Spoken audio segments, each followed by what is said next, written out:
La fin n'est jamais la fin, du moins. Pas pour celui qui disparaît. Ils pleurent, ils comptent les jours depuis votre dernier souffle pour eux. Le temps s'écoule. Lourd, douloureux, mais pour vous, le temps n'existe plus.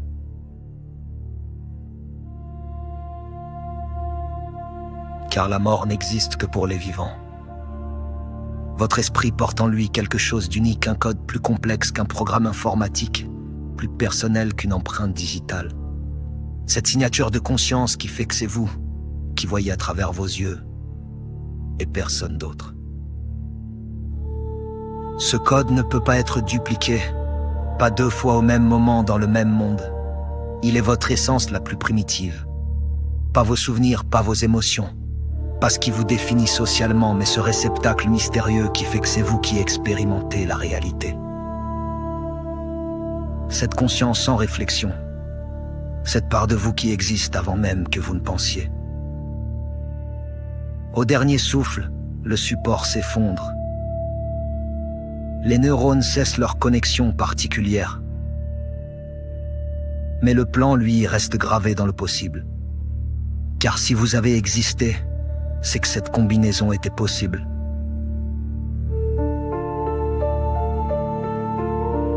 Et ce qui est possible une fois peut l'être à nouveau. Dans l'infini des univers qui se succèdent, dans la danse éternelle des probabilités, votre code attend. Figé, hors du temps, jusqu'à ce que le hasard le reconstitue. Vous connaissez le paradoxe du singe savant? Un singe qui frappe au hasard sur une machine à écrire. Avec l'éternité devant lui, il finirait par retaper. Shakespeare, sans même le savoir, c'est exactement ce principe. L'univers est singe. Il combine, recombine, infiniment. Et un jour, peut-être dans 2 univers, peut-être dans 1000, il retapera votre code exact. Ce jour-là, vous renaîtrez, instantanément, de votre point de vue. Car entre la mort et cette renaissance, vous n'existez pas. Le temps ne s'écoule pas pour ce qui n'est plus, c'est comme un lecteur. Lecture, pause, lecture. Vous ouvrirez les yeux dans un nouveau corps, sur un nouveau monde, sans aucun souvenir de ce que vous avez été. Sans trace de vos anciennes émotions. Juste cette conscience primitive qui fait que c'est encore vous qui regardez, qui ressentez, qui êtes.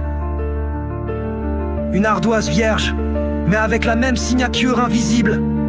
Il n'y a pas d'enfer, pas de paradis, pas de jugement. Juste cette boucle infinie de l'existence qui se renouvelle selon les lois du possible. La vie est simplement. Elle continue. Elle se réinvente. Elle ne s'arrête jamais vraiment. Et ceux qui pleurent, ceux qui cherchent des signes, ceux qui espèrent vous retrouver. Ils ne savent pas que vous êtes déjà repartis vers une nouvelle aventure, dans un nouveau corps, avec la même âme essentielle. Car vous n'êtes pas vos souvenirs. Vous n'êtes pas votre personnalité. Vous êtes ce regard unique posé sur l'existence. Cette conscience primitive qui traverse les mondes et les temps. La mort n'est qu'une parenthèse dans une phrase infinie. Et la phrase continue, toujours, sans jamais vraiment finir.